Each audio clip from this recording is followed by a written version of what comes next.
So hi viewers, welcome to Friday posters. ఒక different కాన్సెప్ట్తో భయపెడుతున్నారా లేదంటే దాని గురించి హెచ్చరిస్తున్నారా, జనాలను ఆలోచింపజేస్తున్నారా, ఏం చేయబోతున్నారు అనేది ఈ సినిమా ద్వారా మనకు తెలుస్తుంది.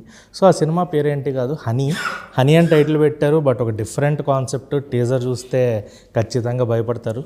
అండ్ ఆ బ్యాక్గ్రౌండ్ మ్యూజిక్ అది అయితే నిజంగా వావ్. సో ఏంటి కాన్సెప్ట్ అంటే పిల్లి మాయ అని చెప్పి ఒకటి తీసుకొచ్చారు. సో అది కూడా ఒక బ్యాడ్ సైన్ కింద, సూపర్ స్టిషన్ కింద చూస్తాం. సో ఈ మూఢనమ్మకాలు ఏంటి, వాళ్ళలో ఎలా ఉన్నాయి అనేది చూద్దాం. సో దానికోసం పిల్లిని నేను తీసుకొచ్చా, నల్ల పిల్లి మాయ. సో నల్ల పిల్లే కాన్సెప్ట్ కాబట్టి ఆడపిల్లి మగపిల్లి చెప్పలేదు సార్, నల్ల పిల్లి తెల్ల పిల్లి ఇక్కడ కాన్సెప్ట్. మీరు ఇందులో కూడా ఆడ మగ ఎతికితే అంటే ఇది మనం మాట్లాడింది మాట్లాడుతుంది. మగవాళ్ళు మాట్లాడితే మగవాళ్ళకి తగినట్టు, ఆడవాళ్ళు మాట్లాడితే ఆడవాళ్ళకి తగినట్టు. సో మీ పిల్లి మాయతో మీరు ఏదైతే వశీకరణం ఏదైతే చేస్తున్నారో సినిమాలో, ఏదో something you wanted to show, మా పిల్లితో మిమ్మల్ని అందరినీ అలా వశీకరణం చేసి మా క్వశ్చన్స్కి ఆన్సర్స్ రప్పిద్దామని. సో పిల్లి స్టార్ట్ చేద్దామా? Ready sir? సో ఈ పిల్లి మాయతోటి మీతో ఆన్సర్లు తెప్పిస్తా. మీ అందరూ నాకు ఇప్పుడు వశీకరణం అయిపోయారు. Okay, so yeah, start with captain of the ship. Captain of the ship అంటారు, ఏదో జరుగుతూ ఉంటుందని ఒక మాట అన్నారు. బట్ సార్, అంటే మీరు తీసిన జానరా ఫిల్మ్స్ అన్నీ కమర్షియల్ ఉన్నాయి, లేదా ఒక మెసేజ్ ఓరియంటెడ్ ఉన్నాయి. బట్ ఇది మీకు, నాకు తెలిసి మీ జానర్కి ఇది ఫిట్ అయ్యేదా అనేది నాకు తెలీదు. బట్ టీజర్ చూస్తే మటుకు చాలా అద్భుతంగా ఉంది. సో ఇలాంటి క్యారెక్టరైజేషన్, ఇలాంటి స్టోరీని తీసుకోవడానికి వాట్ ఈజ్ యువర్ ఇన్స్పిరేషన్? ఎక్కడి నుంచి అసలు ఇది కాదు? ఫస్ట్ ఆఫ్ ఆల్ ఇది నా జోనర్ కాదంటే, నా జోనర్ కానిదంటూ ఏం కాదు. ఇది నా జోనర్ కింద అంటే నేను ఏంటంటే రియలిస్టిక్ స్టోరీస్ చెప్పడం అనేది నాకు ఇష్టం. రియలిస్టిక్గా ఉన్న మనుషులు, వాళ్ళ పాత్రలు, ఆ పాత్ర స్వభావాన్ని చర్చించడం ఆ సినిమాల్లో నాకు ఇష్టం. సో ఈ సినిమా కూడా అలాంటి రియల్ లైఫ్ ఇన్సిడెంట్స్ నుండి స్ఫూర్తి పొంది దాని ద్వారా వచ్చిన కథే ఇది, ఈ హనీ అనే కథ. సో అది సూపర్స్టిషియస్ పవర్స్ అంటే మూఢనమ్మకాలని చాలా గట్టిగా నమ్మి దాని గురించి ఒక ఎక్స్టెంట్ అంతా దాటి ఎక్స్ట్రీమ్కి వెళ్ళే మనుషులు ఉంటారు చూసారా, అలాంటి మనిషి తాలూకా కథ ఇది. ఆ మనిషి తాలూకా కథ, ఆ మనిషి తాలూకా ఫ్యామిలీ కథ. సో ఇదొక ఫ్యామిలీ డ్రామానే అనుకోవాలి. బట్ ఫ్యామిలీ డ్రామాలో మామూలుగా ఏం భావోద్వేగాలు ఉంటాయి ఫ్యామిలీ డ్రామాలో? ఒక కాన్ఫ్లిక్ట్ ఉంటుంది. ఇక్కడ కాన్ఫ్లిక్ట్ అది కాదు. ఇక్కడ కాన్ఫ్లిక్ట్ అంతా కూడాను ఒక నమ్మకం. ఆ నమ్మకం వలన ఆ కుటుంబంలో ఏం జరిగిందన్నది. ఇదంతా కూడా ఒక డార్క్ సైడ్. ఆ డార్క్ సైడ్ చూపించినప్పుడు అందులోకి హారర్ పుడుతుందన్నమాట. ఓకే, అంటే హారర్ కూడా ఉంది ఇంట్లో. హారర్ అనేది అదే చెప్తున్నాను, మనుషుల్ని చూస్తే ఇందులో భయం వేస్తుంది. ఇందులో దెయ్యం, దేవుడు, లేకపోతే శక్తులు ఇలాంటివన్నీ ఏం లేవు. మనుషుల తలకు ప్రవర్తన ఇందులో భయం గొలిపే ప్రవర్తన. అందుకని దీన్ని సైకలాజికల్ హారర్ థ్రిల్లర్ అంటున్నాం అనమాట.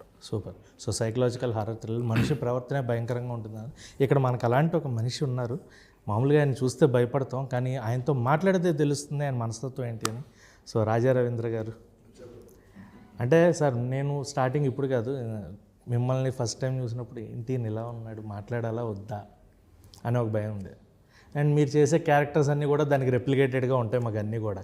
ఎక్కడా కూడా మీరు అంటే మంచి క్యారెక్టర్లు మీరు నాకు తెలిసి ఒకటో రెండో, విలన్ క్యారెక్టర్లు, భయపెట్టే క్యారెక్టర్లు మీ గొంతుతోనే భయపెడుతుంటారు. ఇందులో కూడా అలాంటి ఒక క్యారెక్టర్ అంటే స్టార్టింగ్లో టీజర్లో మాకు కనిపించింది అయితే అలాంటి ఒక క్యారెక్టర్ మీరే భయపెట్టించారు, స్టార్టింగే భయపెట్టించారు ఆ పిల్లిమాయ గురించి చెప్పి. సో మీ క్యారెక్టరైజేషన్ ఎలా ఉంటుంది? భయపెడతారా లేదంటే? అంటే భయపెట్టేది కాదండి, ఒక నెగిటివ్ క్యారెక్టరు. ఆ పిల్లి నెగిటివ్ సార్ ఇందులో కూడా? నెగిటివ్. ఓకే, అంటే grey negative character. Okay, grey ఏదో ఇంగ్లీష్లో రెండో ఒకటిగా కాదు. ఇది ఒక పిల్లి మాయ గురించి, దాన్ని ఎఫెక్ట్ ఏముంటుంది, దానివల్ల వచ్చి లాభాలు ఏంటి అని ఒక రాంగ్గా కన్వే చేసి హీరోని ఈ నా దారిలోకి వచ్చి ఈ పిల్లి మాయని ఆయనకి అమ్మి డబ్బులు చేసుకోవటం అలా ఉంటుంది క్యారెక్టర్. ఓకే, క్యారెక్టరైజేషన్ అంతవరకు. కానీ మాకు కనిపించింది మీరే అందరినీ మోటివేట్ చేసి, డైవర్ట్ చేసి, కన్వర్ట్ చేసి. అవును, అదే హీరోని కన్వర్ట్ చేస్తే ఆటోమేటిక్గా అందరూ కన్వర్ట్ అవుతారు. ఓకే, సో మీరు ఎలా కన్వర్ట్ అయ్యారన్నా? అంటే ఎప్పుడు చూసినా కొత్త కథలు, కొత్త జోనర్లు, ప్రయోగాలు చేస్తూనే ఉంటారు, కొత్త కథలు తీసుకొస్తూనే ఉంటారు. బోర్ కొట్టట్లా? బోర్ కొట్టకూడదు యాక్చువల్లీ. చేసిందే చేస్తే బోర్ కొడుతుంది, కొత్త కథలు చేస్తే బోర్ కొట్టదు. అంటే జనాలు యాక్సెప్టెన్స్ ఎలా ఉంటుందంటే నవీన్ చంద్ర గారు వస్తున్నారంటే ఒక నమ్మకం ఉంది, అరే ఈయన చేస్తే ఒక సినిమా ఖచ్చితంగా మనకు నచ్చుతుంది, 100% మనం థియేటర్కి వెళ్ళొచ్చు కాన్ఫిడెంట్గానే ఒక ఫీల్ ఉంటుంది. కానీ నవీన్ చంద్ర గారికి ఎక్కడో ఇంకా రికగ్నిషన్ కానీ ఆ వైబ్ కానీ ఇంకా కనెక్ట్ అవ్వలేదు, ఆడియన్స్ నుంచి ఆ వేవ్ రాలేదు అనే ఫీలింగ్, దాన్ని మీరు ఎలా? ఇంకా కష్టపడాలనుకుంటా. లైక్ ఇప్పుడు దాకా చేసింది అదే కదా, లైక్ ఎంత వరకు నేను వ్యూవర్షిప్ తెచ్చుకుంటాను నా కాంటెంట్ వల్ల, అది ప్రయత్నం. అది జనాల్ని కన్విన్స్ చేసి లోపల రప్పించడం అనేది అంత ఈజీ కాదు. అంటే నవీన్ చంద్రకి మీరు అడుగుతుంది స్టార్డమ్ గురించా? స్టార్డమ్ అని కాదు సార్, అంటే public has that positive opinion, Naveen Chandra గారి సినిమా వస్తుంది మనం థియేటర్కి వెళ్ళాలి అన్న పాయింట్లో వచ్చే పాయింట్లో మళ్ళీ జనాలు ఏమనుకుంటున్నారంటే థియేటర్ దాకా ఎందుకు ఓటీటీలో చూద్దాము. అది పెద్ద సినిమాలు పెద్ద స్టార్ హీరోలు కూడా అనుకుంటారు, అది వేరే విషయం, అది అందరికీ ఉంటుంది, అది కాదు అంటుంది. స్టార్డమ్ అంటే నేను ఒప్పుకుంటాను మీరు చెప్పింది. బట్ నవీన్ చంద్ర గారికి యాక్టర్గా ఉండే యాక్సెప్టెన్స్ ఏదైతే ఉందో, ఆ వెర్సటాలిటీ ఏదైతే ఉందో, అది ఆయనకి నాకు తెలిసి ఆయన ఆల్మోస్ట్ ఒక 99% రీచ్ అయిపోయినట్టని నేను అనుకుంటున్నా ఇప్పుడు. అంటే లాస్ట్ రెండేళ్ల జర్నీని నేను చెప్పగలుగుతున్నా. అంటే అంతకుముందు ఎగుడు దిగుడు ఉండొచ్చు, కానీ ఇప్పుడు లేదు, ఆయనకు ఉండే మార్కెట్, ఆయన మార్కెట్ వేరే. అదే నా క్వశ్చన్ ఏంటంటే మీకున్న టాలెంట్కి మీరు ఇంకా చాలా హైలో స్టార్డమ్మో లేకపోతే ఆ రికగ్నైజేషన్ అంటే అది ఆయన చెప్పింది కరెక్ట్, ఇంకా కష్టపడాలి, అది మన చేతిలో ఏం లేదు. ఆడియన్స్ని నేను రప్పించగలుగుతున్నానా లేదా అనేది అది నా ప్రయత్నం, నేను చేస్తున్న ఐడియాస్. ఇప్పుడు మీరు అన్నారు ఎలా ట్రాన్స్ఫార్మ్ అయ్యారు, film by film I'm doing my best to excite an audience. So ఆ ప్రయత్నం అంతే. ఏ రోజున ఒకరోజు వస్తారు, ఆ ఒక్కరోజనే కాదు, వస్తూనే ఉండాలంటే దానికి ప్రయత్నం చేస్తూనే ఉండాలి, యూనిక్ కథలు తీసుకుంటూనే ఉండాలి, ప్రయత్నం చేస్తూనే ఉండాలి. Day will come wear audience really will. Simple, ఆయన పడే కష్టం అందరూ యాక్సెప్ట్ చేసిందే కదా. ఆ సక్సెస్ అన్నదే మన చేతిలో లేదు, అదే ఒక రోజు గ్యారంటీగా మనకు పడిందని. సక్సెస్ఫుల్ యాక్టర్ ఆల్సో, నేను అదే యాక్టర్ అయినా కూడా ఎక్కడో ఇంకా నవీన్ చంద్ర సినిమాకి మనం థియేటర్కి వెళ్ళాలి అంటే most of the people expecting that love అయిపోయింది, commerciality films you are doing, but complete commercial బ్యాక్డ్రాప్లో నవీన్ చంద్ర గారు ఒక ఫుల్ ఫ్లెజ్డ్ హీరోగా ఒక యాక్షన్ కమర్షియల్ ఫిలిం ఎందుకు అది చేయట్లేదు మీరు? ఆ జోనర్ ఇప్పటిదాకా రావాలి, ఆ కథ రావాలి, అది కుదరాలి అన్ని రకాలుగా. అది బెస్ట్ యాక్టర్ అని వచ్చాక అలా కమర్షియల్ సినిమాలు రావండి, బెస్ట్ యాక్టర్ అని వచ్చాక పేరు. అది ఓన్లీ ఫైట్లు సాంగ్లు చేసి వెళ్ళిపోవాలంటే కష్టం, పెర్ఫార్మెన్స్ ఉంటేనే వచ్చి కథ చెప్తారు, అదో ప్రాబ్లం. ఇది యాక్సెప్టెడ్. ఓకే, ఒకసారి యాక్టర్ ముద్ర పడిన తర్వాత ఆయనకు ఉంటుంది, ఇదంతా చేస్తున్నాం ఒక ఊరికినే ఒక టైంపాస్కి ఒక 5 పాటలు 5 ఫైట్లతోని ఒక మంచి ఫన్ ఎంటర్టైన్మెంట్తో ఒక సినిమా చేద్దాం, మధ్యలో ఏంటి ఎక్కువ ఇదే అయిపోయింది అని ఆయనకు కూడా అనిపించవచ్చు. కానీ ఇప్పుడు నేను ఒక కథ రాశాను అనుకోండి, అలాంటి కథ ఇది నవీన్ గారికి వద్దు, వెళ్తే మనని అనవసరంగా అపార్థం చేసుకుంటారు, ఏంటి సార్ ఇలాంటి కథతో నా దగ్గరికి వచ్చారని చెప్పి ఆయన గురించి నేను ఆలోచించను అంతే. సో దివి గారు, మీరు కూడా you are taking some gap but you are selecting the films నాకు అనిపించింది అయితే. సో ఈ హనీలో మీ క్యారెక్టరైజేషన్ అంటే అందరినీ చక్కగా హాఫ్ పోర్షన్ ఆఫ్ క్యాట్లో చూపిస్తున్నారు, నల్లపిల్లి షేడ్స్ ఆ గ్రే షేడ్ ఇస్తున్నారు. సో మీ క్యారెక్టరైజేషన్ కూడా అలాగే ఉంటుంది అంటే ప్రతి క్యారెక్టర్ ఈ సినిమాలో అలాగే రిఫ్లెక్ట్ అవుతుందా? అంతే, grey shade. Grey shade and మీరు సింపుల్గా అలా చెప్పేస్తే ఎలాగలా అంతా కథ అడగలేదు కదా, క్యారెక్టరైజేషన్ మీరు ఎలా ఇప్పుడు మీ క్యారెక్టర్ గురించి అడిగా మీరేం చెప్పారు, నేనే ఉన్నా అందరినీ మోటివేట్ చేసి సినిమాలో టర్నింగ్ పాయింట్ అన్నారు. సో అలా అదైతే నిజం, కరెక్ట్, యా పర్ఫెక్ట్ వర్డ్ అది. అంటే సినిమాలో అది చెప్పలేదు ఎక్కడ, బట్ నిజం చెప్పాలంటే ఆయన శిష్యురాలు, వాళ్ళిద్దరి మధ్యన కనెక్షన్ ఏంటనేది మిస్టీరియస్, వీళ్ళిద్దరి మధ్యన కనెక్షన్ ఏంటనేది మిస్టీరియస్, అసలు ఆమె ఎవరు అనేది కూడా మిస్టీరియస్గా ఉంటుంది. But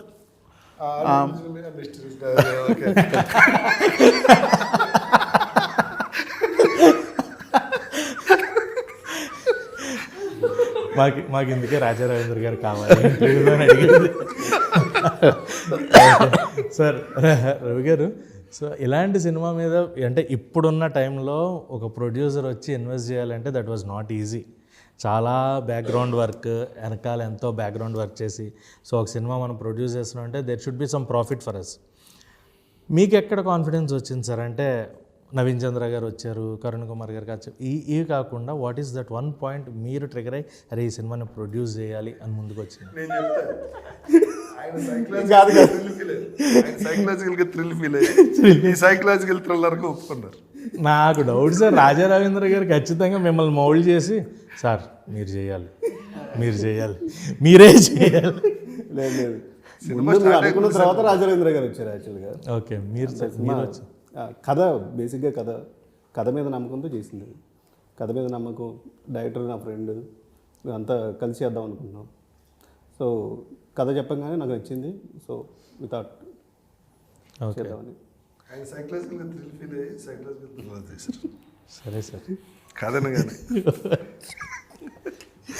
okay sir. ఇందులో అంటే కౌల్పిల్ ఇద్దరు సిస్టర్స్ క్లైమాక్స్లో లేజర్లో చూసాం సార్. కావాలి పిల్ల కదా వాళ్ళు డ్యూయల్ రోల్. ఓకే, ఏదైనా కానీ హనీ టైటిల్ పెట్టారు కదా సార్, హనీ మధ్యలో కన్ను. ఏదైనా రీజన్ ఉందా సార్ హనీ టైటిల్ రిఫరెన్స్ ఏదైనా? అని ఎలాగ పాడవదో అలాగే ఈ సినిమా. సార్ మీరు డైరెక్ట్ చేశారా? అవును, అంటే మాటలు ఎత్తుక్కోవాలి డైరెక్టర్ అయితే. సార్ మిమ్మల్ని వశీకరణం చేశాను నేను ఆల్రెడీ పిల్లిమై. మీరు మిమ్మల్ని నేను చేశాను ఆల్రెడీ, మీకు తెలియట్లే. పిల్లి మీ దగ్గర పంపించిందా రాజు సార్? ఆ పిల్లిని పంపిందే నేను. అమ్మ పిల్లి పక్కకి వెళ్ళామా నువ్వు నా పక్కన ఉంటే ఇక్కడ నాకు అయిపోతుంది రోజు కింద. దాని మాయ తీసేసాం. చెప్పండి ఏమంటున్నారు? Honey title sir. హనీ అనేది ఒక క్యారెక్టర్ సినిమాలో. ఆ క్యారెక్టర్ ఏంటి ఏదనేది అసలు డిస్కస్ చేయలేము. అది అని నేను చెప్పాలనుకున్నా అది డిస్క్రైబ్ చేయలేని ఒక క్యారెక్టర్ అనమాట. సో అది చాలా కొత్త క్యారెక్టర్ సినిమాలో, అందుకని ఆ పేరు పెట్టు. ఓకే.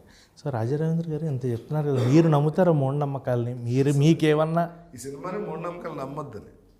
నమ్మొద్దని సార్, ఈ సినిమా చేసిన తర్వాత నమ్మకం పోయి ఉండొచ్చు, అంతకుముందు ఏమన్నా నమ్ముండొచ్చు కదా మీరు కూడా. ఏమన్నా మీ లైఫ్లో పోనీ అలాంటివి జరిగి ఇన్సిడెంట్స్? అసలే ఏం లేదు సార్, అలా గో విత్ ద ఫ్లో. ఎవరి ఇన్సిడెంట్ ఎంజాయ్ చేసుకుంటూ వెళ్తాం, అది good or bad. Okay okay sir, మీకు అంటే రిఫరెన్స్ ఉంది అన్నారు, మీరేమన్నా లైఫ్లో రియల్ లైఫ్లో చూసారా ఇన్సిడెంట్స్? చాలా ఉన్నాయండి. నేను చూసిన పక్కన పెడితే ప్రతిరోజు జరుగుతున్నాయి కదండి. ఇప్పుడు మదనపల్లి ఇన్సిడెంట్ ఉంది, ఆ ఇద్దరు పిల్లల్ని తల్లి చంపేసిన ఇన్సిడెంట్ ఉంది.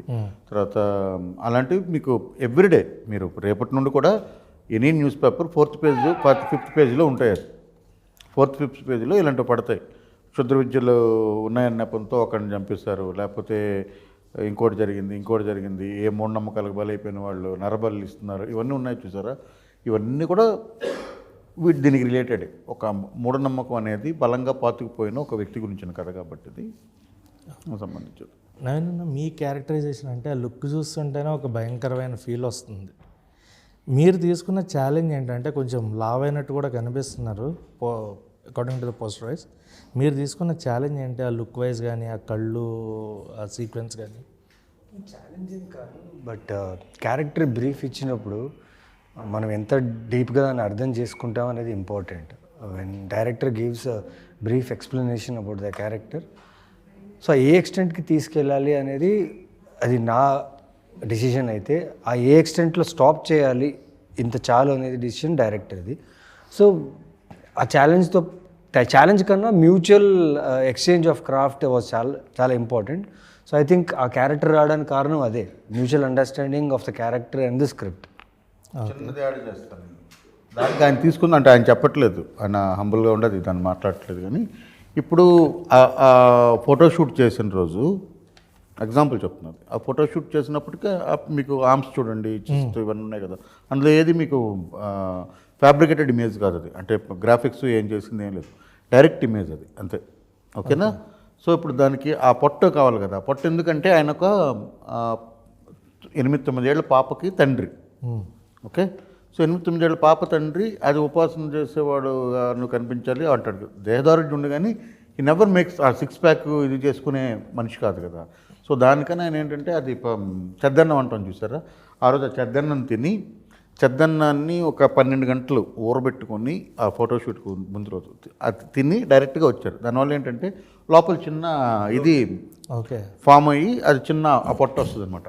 అది కూర్చుని తర్వాత స్టిల్కి కొంచెం పొట్టని ఇంకా కొంచెం ముందుకి జరపడం. మాకు ప్రాబ్లం లేదు, మీరు తింటారు రోజు. మేము కూడా ఉన్నాం సార్. 3 స్టేజెస్ ఆఫ్ లైఫ్ ఉంటుంది. ఓకే.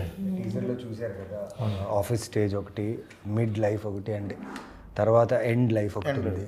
సో ఆ 3 స్టేజెస్ ఆఫ్ లైఫ్ నాకు పెద్ద ఛాలెంజ్ ఏమంటే, నేను చేసింది 24 డేస్ కదా సార్ ఈ సినిమా. ఈ 24 డేస్లో ఈ 3 variation of look and body చూపించాలి. That was very challenging and very interesting. అంటే నేను చేయలేకని కాదు, చేయగలనని ఒక నమ్మకం కలిగింది నాకు ఈ 24 డేస్లో. And it worked on the screen. Okay. అంతే. అండ్ దివి గారు, ఈ క్యారెక్టర్ తర్వాత వాట్ యూ ఫీల్ లైక్, అంటే మీకు ఇప్పటిదాకా చేసిన క్యారెక్టర్స్ ఉన్నా there was not like complete representation, but ఇందులో మాకు ఆ లుక్ ఏదైతే ఉందో that created some impact. Divi గారి క్యారెక్టర్తో something is going to happen. And ఆయన అసిస్టెంట్ అంటే అది వేరే లెవెల్ మాకు. సో ఆయన అసిస్టెంట్గా పక్కన పెడితే మీ క్యారెక్టరైజేషన్ వల్ల మీకు నెక్స్ట్ ఫ్యూచర్ ఆఫర్స్ ఎలా ఎక్స్పెక్ట్ చేస్తున్నారు? What kind of challenges you wanted to take after this film? అంటే మనకు ఒక ముద్రపడి ఎలాంటిది ఉంది అంటే నెగిటివ్ షేడ్ ఆఫ్ క్యారెక్టర్స్ ఎక్కువ వచ్చేస్తాయి. సో నెగిటివ్ షేడ్స్కి అబ్సల్యూట్లీ రెడీ. ట్రై చేశాను హీరోయిన్గా.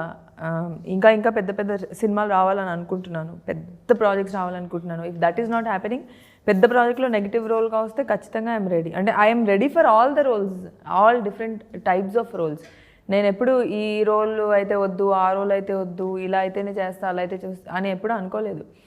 నాకు వచ్చిన రోల్స్లో ప్రాపర్గా పర్ఫెక్ట్గా అయితే ప్రొడక్షన్ బాగుండాలి, లేకపోతే డైరెక్టర్ మంచి డైరెక్టర్ అయి ఉండాలి, మా సినిమా రిలీజ్ అయ్యే సినిమా అయి ఉండాలి, ప్రొడక్షన్ మంచి ప్రొడక్షన్ అయి ఉండాలి, లేకపోతే హీరో ఏదో ఒకటి ప్లస్ ఉండాలి ఆ సినిమా అని చూసుకుంటూ చేస్తూ వచ్చిన ప్రాజెక్ట్స్ నేను చేసే ప్రతిదీ. అండ్ రోల్స్ కొన్ని కొన్ని మన చేతిలో ఉంటాయి, కొన్ని మన చేతిలో ఉండవు. I kept on doing what I'm doing. But ఇందులో స్పెషల్ నాకు నచ్చిన ఒక, అంటే నాకు నేనే కొత్తగా అనిపించిన ఒక రోల్ ఇది. దీని తర్వాత డెఫినెట్గా బాగుంటుందని అనుకుంటున్నాను. అంటే గ్రే వైబ్లో ఉంటుంది కాబట్టి I'm looking forward for better movies. Yeah. Right. Ravi గారు, మీరు అంటే ఈ సినిమా స్టార్ట్ చేసినప్పుడు ఒక వైబ్ ఉంటుంది, అంటే కథ చెప్పిన తర్వాత ఒకలా ఉంటుంది, కథ ముందుకెళ్తూ ఒకలా ఉంటుంది. Now you are ready for the release. So are you 100% satisfied with the efforts of director? 100%. కథ ఏది చెప్పారో, స్క్రిప్ట్ మీద ఏది ఉందో అదే వచ్చింది. 100% అదే తీశారు. ఓకే. ఎన్ని రోజుల్లో తీయాలన్నారు, ఎంత బడ్జెట్లో తీయాలన్నారు, అన్నీ కూడా సేమ్ యాస్టిజ్గా తను ఏం ముందు ఏది చెప్పారో అదే ఉంది. 100% ఓవర్కమ్ ఏం కాలే, ఏం కాలేదండి. 100% ఏది చెప్పారో అదే. ఓకే. రాజా రవీంద్ర గారు, మీ క్యారెక్టర్తో ఈ సినిమాలో అంటే జనాలకి మీరు చెప్పాలనుకున్న పాయింట్, మీ క్యారెక్టరైజేషన్ తోటి డైరెక్టర్ గారు చెప్పిన పాయింట్ కానీ మీకేం కనెక్ట్ అయింది? క్యారెక్టరైజేషన్ పరంగా ఏం చెప్తారు? నమ్మకాలు నమ్మొద్దని కనెక్ట్ అయింది. అది మీరు ఎలాగో నమ్మరు, మీరు చెప్పి అంటే నేను కాదు, సినిమాలో క్యారెక్టర్ వల్ల. మీ క్యారెక్టర్ వల్ల అంటే మీ క్యారెక్టర్ నెగిటివ్ అన్నారు కదా, నెగిటివ్ క్యారెక్టర్ అవును, నా మూఢనమ్మకాన్ని నమ్మి ఆయన జీవితం సంగనాకపోద్ది కదా, అప్పుడు నమ్మకూడదని ఇది. అందుకే తర్వాత మీరు నమ్మారా నమ్మలేదు సినిమా? నేను ఎప్పుడు మూఢనమ్మకాలు వద్దనే. నల్లపిల్లి ఎదురైతే ఏదో అవుతుంది, ఎవడో తుమ్మితే బయటికి వెళ్ళకూడదు, ఇవన్నీ నాన్ సెన్స్. హర్రర్ ఫీల్ ఉందా సార్? హర్రర్ ఫీల్ ఎందుకు ఉంటుంది? భయం అంటే ఇప్పుడు మీరున్నారు సార్, ఏదో నలుగురిని పొడిసి చంపేసి వచ్చారని చెప్తే మిమ్మల్ని చూడగానే చిన్న టెర్రర్ ఉంటుంది. మీరు ఏం చేయకపోయినా, మీరు ఒక సిచ్యువేషన్లో నలుగురిని చంపేసి వచ్చారు, పలానాయన ఈయన నలుగురిని చంపేసి జైలుకి వెళ్ళి వచ్చాడు అన్నారు అనుకోండి, మిమ్మల్ని చూడగానే ఒక భయం ఉంటుంది. అదే టెర్రర్. మీరు నన్ను ఏం చేయకపోయినా, మీకు నా సంబంధం లేకపోయినా, మీరు రోడ్డు మీద వెళ్తుంటే చిన్న టెన్షన్ ఉంటుంది. అదే సినిమా. అదొకే సార్. మీకు దయ్యాలు ఇవి నమ్ముతారా? భయం? అసలు నమ్మను. మా ఇల్లే శ్మశానం ఎదురుకుండా ఉండి చిన్నప్పటి నుంచి. నైట్ శవాలను కాలుస్తుంటే వెళ్ళి ఆడ కూర్చొని చూస్తూ ఉన్నాడు. నేను ఇప్పటికైనా రెడీ శ్మశానంలోకి వెళ్ళి పడుకోమంటే ఏదో అన్నారు. ఆయన ఒక సైకిల్లో ఉంటారండి, ఆయనకి ఇష్టం శ్మశానంలో కూర్చోవడం. అవును, అందుకని అవి ఏం లేవు అసలు. భయాలు ఏం లేవు. ఇలా మాట్లాడినప్పుడు లేని భయం. మీరు పోతే భయం ఎందుకుంటారు మిమ్మల్ని చూస్తే? శవాలు చూసి భయం ఏంటి సార్? శవాలు చూసి కాదు సార్, శవం చనిపోయిన తర్వాత ఇప్పుడు చీకటి అన్నా లేకపోతే హర్రర్ ఫిలిమ్స్ అన్నా ఓ భయం, ఓ వైబు క్రియేట్ అవుతుంది కదా. మీరు భయపడిన దాన్ని ప్రోగ్రామింగ్ అంటారు. ప్రోగ్రామ్ చేయబడ్డాం అలాగా. మీరు దెయ్యం చూసారు ఎప్పుడైనా మీ జీవితంలో? ఇప్పటిదాకా దెయ్యం గురించి విన్నారు. దెయ్యం ఉంటుందేమో అని ఒక సిచ్యువేషన్, మీరు ఒక ఒంటరిగా ఉన్నారు, చుట్టుపక్కల ఎవరు లేరు, ఆ టైంలో మీకు దెయ్యం అనేది మీ బ్రెయిన్లో దెయ్యం పుడుతుంది. బ్రెయిన్ కూడా బ్రెయిన్లోనే అప్పుడు ఒక కీచురాయి బయట అరిచినా అది దెయ్యంలాగా అనిపిస్తుంది, లేకపోతే ఒక గాలి టచ్ చేస్తే భయం వేస్తుంది, అంతే కదా. అంతేగాని మీరు దెయ్యాన్ని ఎప్పుడూ చూడలేదు. దెయ్యం ఎలా ఉంటుందో మనకి ఎవరికి తెలియదు. ఓకే, దెయ్యం ఎప్పుడు కూడా స్త్రీలింగం, అంతేనా? దయ్యం ఎప్పుడు స్త్రీ మొన్న రీసెంట్గా మగదయం కూడా కాదు. అదేనండి, స్త్రీలింగం కిందనే మనం చెప్తున్నాం కొన్ని మగదయ్యాలు సంవత్సరాలు. కూడా చూపించారు. మగదయ్యాలు మొన్న మన సినిమాలో చూపిస్తున్నారు. అంతకుముందు దెయ్యం అనగానే జుట్టు వేరపోసుకున్న తెల్లచీర కట్టుకున్న ఆడదన్నది మనకు ఒకటి చూపిస్తుంటూ వచ్చారు కదా. ఇదంతా కూడా ఒక జస్ట్ ప్రోగ్రామ్, ఇల్యూషన్ అంతే. సార్ ఇప్పుడు ఈ శవాలు బండి తోలేవాడు ఒక రోజుని ఎవడ బండి తోలుతున్నాడు, వెళ్తుంటే వెనకాల నుంచి ఎవడో చేయేసాడు. అది శవాల బండి అలవాటు కదా, ఎవడో చేయటం అలా శవాలు వేసి పోయింది, ఆటోకి వచ్చి పోయాడంట. అదేంటి ఆడికి సైకలాజికల్ పోయి సింపుల్. చాలా డిఫరెంట్ ఎగ్జాంపుల్స్ ఉన్నాయి సార్ మీ దగ్గర. రియల్ ఎగ్జాంపుల్ అది, నిజం అండి ఇది. నిజం కదా. ఇప్పుడు కాటికాపురు ఉంటాడు కదా, కాటికాపురు ఉంటాడు కదా, అతని పరిస్థితి ఏంటి? రోజు అక్కడ సవాల్తో అతను నిన్ను అడగండి, అతని జీవితం నేను అడిగాను, అందుకు చెప్తున్నాను. నేను వెళ్ళాను కదా, శ్మశానికి వెళ్ళేవాడిని కదా, బాగా కాలిపోయాక కాలు ఇలా లేస్తుంది స్టిప్గా, దాని పుల్లతో పొడిస్తే ఇక్కడికి ఇరిగిపోయి పడిపోద్ది. తలకాయ ఇలా పెట్టి పొడిస్తే టప్పున సౌండ్ వస్తుంది. అప్పుడు వచ్చిన వాళ్ళందరూ ఇంటికి వెళ్ళిపోతారు. ఆ కపాలం పైలిదాకా వెళ్ళడానికి లేదు, వాళ్ళు అక్కడ నేను కపాల మోక్షం అంటారు. సరే, అదంతా సెపరేట్. చాలా ఉన్నాయి. నేను చూసి భయం ఎందుకంటే నేను కాటికాపర్ని డైరెక్ట్గా అడిగాను, సార్ ఇన్ని ఇది అంటే రాత్రుళ్ళు పగళ్ళు అక్కడే ఉండిపోయాడు ఇంటర్వ్యూ కూడా భయానకంగా అయిపోయేలాగా ఉంది. ఇప్పుడు మాకు భయం అలా కదండి. ఇప్పుడు హారర్స్ చూసాం. సో అతని జీవితం శ్మశానికి వెళ్దాం ఇప్పుడు ఆంధ్రప్రదేశ్. రెడీ సార్, మన సార్ ఒక నైట్ ప్లాన్ నువ్వు చేద్దాం కూడా వస్తా? సార్. అదే బంగ్లా ఉందంట బేగంపేటలో, ఇద్దరం ట్రావెల్ చేద్దాం. మీరు నాకు ప్రశ్న వేస్తారు, సమాధానం చెప్తుంటే మీరంతా మాట్లాడుకుంటే ఇప్పుడు ఇంటర్వ్యూ ఎందుకండి?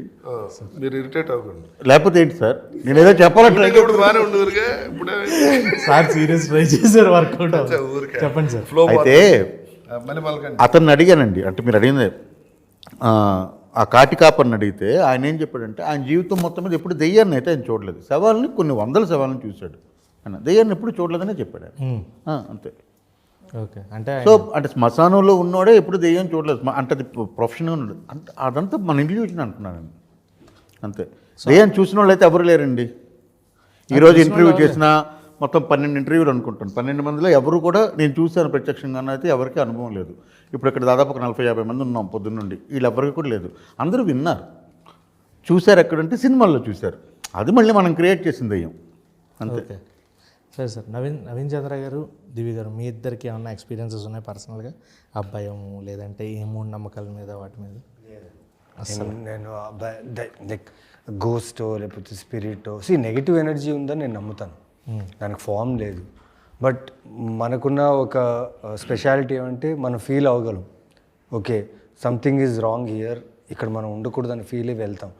అది దయ్యమే ఉండాలి కాదు. బికాస్ పాజిటివ్ ఎనర్జీ ఎలా ఉందో అలాగే నెగిటివ్ ఎనర్జీ మన బాడీ దాన్ని ఫాస్ట్గా అబ్జర్వ్ చేస్తుంది. అలా ఉన్నప్పుడు it's just a form of an energy అంతే. గోస్ట్ లేకపోతే మూఢనమ్మకాలు అంటే నేను చూశాను చాలామంది దాన్ని ప్రాక్టీస్ చేయడమో లేకపోతే దానివల్ల ఎఫెక్ట్ అయ్యి డిఫరెంట్గా బిహేవ్ చేయడం చూశాను. బట్ అది నమ్మశకంగా అనిపించలేదు నాకు. So I just left it. But ఈ సినిమా వచ్చినప్పుడు దీనికోసం రీసెర్చ్ చేసినప్పుడు ఓహో ఇంతంత జరుగుతుందా, ఇలా కూడా ఉన్నారా, ఇలా కూడా చేస్తారా అనేది ఒక థాట్ వచ్చింది అంతేగాని. But I never believed on all those things. Okay, మీరు? నేను భయపడతానండి. నేను నార్మల్గానే భయపడతాను కొంచెం ఇలాంటివన్నీ. ఎక్స్పీరియన్స్ రవి గారు స్వీట్ కదండి, మిమ్మల్ని చూస్తే భయం వేస్తుంది. ఓకే సార్, మైండ్ అనేది చాలా దారుణమైన ఒక ఇది మీ థాట్ని బట్టి ఉండదు. ఇప్పుడు నిమ్మకాయ కోసారు సార్, అది నాలుక మీద గట్టిగా పిండారనుకోండి, బాగా పిండారనుకోండి, బాగా పుల్లగా ఉందనుకోండి, ఇప్పుడు మీకు నోట్లో నీళ్ళు ఊరినాయి కదా, ఇక్కడ నిమ్మకాయ లేదు ఏం లేదు, అది బ్రెయిన్ చేసిన ఒక మ్యాజిక్. అదే సార్, అదే. సో అది మీరు ఎలా ఆలోచిస్తే నెగిటివ్గా ఆలోచిస్తే నెగిటివ్గా ఉంటుంది, పాజిటివ్గా ఆలోచిస్తే పాజిటివ్గా ఉంటుంది. ఈ నమ్మకాయ కాన్సెప్ట్ కట్ చేసి పెడతాం మా ఆడియన్స్ కూడా. అంతే అండి, బ్రెయిన్ అంత మాదొచ్చు. ఇప్పుడు స్నేక్ బైట్స్ ఉంటాయండి, 100 స్నేక్ బైట్స్లో 98 వచ్చి విషం లేని పాములు కరవటం వల్ల చచ్చిపోతారు. అంటే కార్డియాక్ అరెస్ట్ అయిపోతుంది భయంతో. అంత డేంజర్ మైండ్, దాన్ని కంట్రోల్ చేసుకోవాల్సిన అవసరం ఉంది. ఇలా మూఢనమ్మకాలతో వాటితో టైం చేసేసుకోవద్దన్న cinema. Super sir. And one లాస్ట్గా this year started with a vibe, కంప్లీట్గా ఒక హిట్ ఫిలిమ్స్ వైబ్ సంక్రాంతితో కానీ ఏదైనా కానీ ఈ వైబ్ ఇయర్ అంతా కంటిన్యూ అవ్వాలని కోరుకుంటే, అండ్ మెయిన్గా మన బాస్ మెగాస్టార్ చిరంజీవి గారు గట్టి కంబ్యాక్, అది కూడా డ్యాన్స్ పెర్ఫార్మెన్స్ అది. సో లాస్ట్గా ఆయనతో ఎక్స్పీరియన్స్ ఉంది కాబట్టి ఆయన గురించి అండ్ ఆయన చేసిన డ్యాన్స్ మూమెంట్స్. ఆయన చూసి అందరూ నేర్చుకోవాలి. ఆయన ఎవ్రీడే కష్టపడతారు. షూటింగ్ ఉంటే 4కే లేసి ఎక్సర్సైజ్ చేసి 7 కల్లా విత్ మేకప్ సెట్లో ఉంటారు. ఎప్పుడూ ఒక 2 మినిట్స్ కూడా లేట్ ఉండదు. ఆయన చెప్పిన టైంకి 15 మినిట్స్ ముందే ఉంటారు. విత్ డ్రెస్ మేకప్ అన్నీ రెడీగా ఉంటారు. ఓకే, మీరు నా హుక్ స్టెప్ చూసిన తర్వాత మళ్ళీ ఆ చిరంజీవి గారు వింటేజ్ చూసిన తర్వాత వాట్ ఈస్ యువర్ ఫీల్ ఆ డ్యాన్స్ మూమెంట్స్కి దానికి? Only megastar can do that and boss is boss. అందరూ బాస్ ఈజ్ బ్యాక్ అని నేను చూస్తున్నా ట్విట్టర్లో, అక్కడ బాస్ ఈజ్ బ్యాక్ అని. ఆయన బ్యాక్ అవ్వడం ఏంటండి? He's always friend. Okay, see ఆయన చూస్ చేసే సినిమాలు అవన్నీ కాదు, because he has inspired many actors, many people. And 2 generations అండి, 2 generations నాకు బాస్ ఈజ్ బ్యాక్ అని పెడుతుంటే నాకు అనిపిస్తుంది ఆయన బ్యాక్ ఏంటి అన్న. Is always on the path and he's an out and out entertainer. ఓకేనా? సో చిరంజీవి గారు నేను లేకపోతే ఇది ఇంటర్వ్యూకి సంబంధం ఉందా, ఈ సినిమాకి సంబంధం ఉందా లేదు పక్కన మీరు అడిగారు కూడా చెప్తున్నాను. చిరంజీవి గారు లేకపోతే నాకు అసలు సినిమా మీద 1% కూడా అభిప్రాయం ఉండేది కాదు జీవితంలో. సీరియస్లీ, నేను చిరంజీవి గారిని సినిమా తెర మీద చూసినప్పుడు, నా చిన్నప్పుడు నేను చూసిన చిరంజీవి గారు ఏదైతే ఉందో అక్కడి నుండే నాకు సినిమా అంటే ఇష్టం పెరగడానికి కారణం, సినిమాకి వెళ్ళడానికి కారణమే చిరంజీవి గారు. నేను ఒక్కనే కాదు, మీరు అడగండి 99 మంది చెప్తారు. అంటే 70sలో పుట్టిన వాళ్ళు, 80sలో పుట్టిన వాళ్ళు అందరికీ ఇది అందరికీ అంతే 70s 80s peoples are coming to theatre just that is really ఒక మంచి సైట్ చూడడానికి. బట్ యంగర్ కిడ్స్, ఇప్పుడున్న కిడ్స్ ఆ హుక్ స్టెప్, నేను ఇన్స్టాగ్రామ్ రీల్స్ అన్ని చూస్తుంటా కదా, వాళ్ళ ఆ హుక్ స్టెప్ని ఎంత ఎంజాయ్ చేస్తున్నారంటే ఆ గ్రేస్ని కూడా they trying to imitate the grace చేస్తున్నారు కదా. ఇప్పుడు నాకు ఇద్దరు యంగ్స్టర్స్, 2 పిల్లలు నాకు. వాళ్ళిద్దరూ సినిమాకి వాళ్ళ ఫ్రెండ్స్తో కలిసి వెళ్ళారు. వాళ్ళు వెళ్ళొచ్చిన తర్వాత దే రియలైజ్, ఎందుకంటే ఈ మధ్యకాలంలో చిరంజీవి గారు అలాంటి డ్యాన్స్ అంతా ఏం చేయలేదు. ఆయన డ్యాన్సులు చేస్తున్నారు, అది ఇదవుతుంది. కానీ ఇలా అంటే ఇప్పుడున్న ఈ జనరేషన్ యాక్టర్స్ ఏదైతే కొత్తగా ట్రై చేసేంత హుక్ స్టెప్ అనే ఒక కల్చర్ ఒకటి వచ్చి ప్రతి సినిమాలోనూ ఒక హుక్ స్టెప్ ఉండి అంత ఉండి దీని అంతటినీ యాక్చువల్గా మొదలుపెట్టిందే చిరంజీవి గారు. వేణు స్టెప్ దగ్గర నుండి ఎప్పుడో అత్తకి అమ్మాయికి 3 దగ్గర నుండి ఉంది. అదంతా ఇది మాట్లాడితే సెపరేట్ ఇంటర్వ్యూ అవుతుంది చిరంజీవి గారి గురించి. అప్పుడు మొదలుపెట్టింది అది ఆయన. అలాంటిది ఈ హుక్టప్ చేసిన తర్వాత మా పిల్లలిద్దరూ వచ్చి అసలు ఆ రోజు దాదాపు 2 గంటలు 3 గంటలు ఓన్లీ దీని గురించి మాట. అప్పుడు నేను రగులుతుంది మొగలు పోద ఖైదీ సినిమా ఉంది కదా, అవన్నీ వరుసగా యూట్యూబ్లో చిరంజీవి గారి పాటలో ఒక 10-15 బెస్ట్ సాంగ్స్ అన్ని చూపిస్తే వాళ్ళిద్దరికి అసలు ఏం బుర్ర పని చేయలేదు. సూపర్, అదే సార్, దట్స్ హౌ. అందుకని చిరంజీవి గారి వల్లనే తెలుగు ఇండస్ట్రీలో దాదాపు 95 మందికి ఆయన ఇన్స్పిరేషన్. 100 సో డిఫరెంట్ క్రాఫ్ట్స్ అంతే. ఎవరైనా అడగండి మీరు, అందరికీ ఓవరాల్ ఇన్స్పిరేషన్ సార్. అదే మొన్న ఆయన ఉన్నారా ఈ సినిమా పనులు వీటన్నిటి ఉన్నాం కదా. శంకర్ వరప్రసాద్ వస్తున్నారు సినిమా రిలీజ్ అయిన రోజు.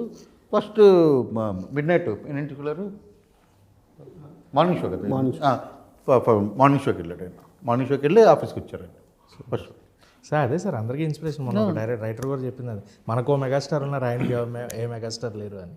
So what ever it is, so ఆ సినిమా వైబ్ అనేది కంటిన్యూ అవుతుంది. అండ్ ఒక డిఫరెంట్ కాన్సెప్ట్తో మీరు కూడా వస్తున్నారు. జనాలుగా మూఢనమ్మకాలు ఉండొద్దు అనే ఒక కాన్సెప్ట్, మంచి కాన్సెప్ట్ సార్. నిజంగా చాలామంది నమ్ముతూ భయపడుతూ ఉంటారు. సో దాన్ని పోగొట్టే సినిమా అవుతుంది అని అనుకుంటూ అని బిగ్గెస్ట్ సక్సెస్ అవ్వాలి. అండ్ ఆ మ్యూజిక్ సార్, నిజంగా background music was really good. Ajay Arasada, so చాలా బాగుంది. దట్ అదే ఒక వైబ్లో ఉంది ఆ మ్యూజిక్. సో సక్సెస్ అయ్యి మీరు అనుకున్న సక్సెస్ అండ్ స్థాయి ఈ సినిమా అందుకోవాలని కోరుకుంటూ all the very best and advance congrats to your teams. Thank you so much.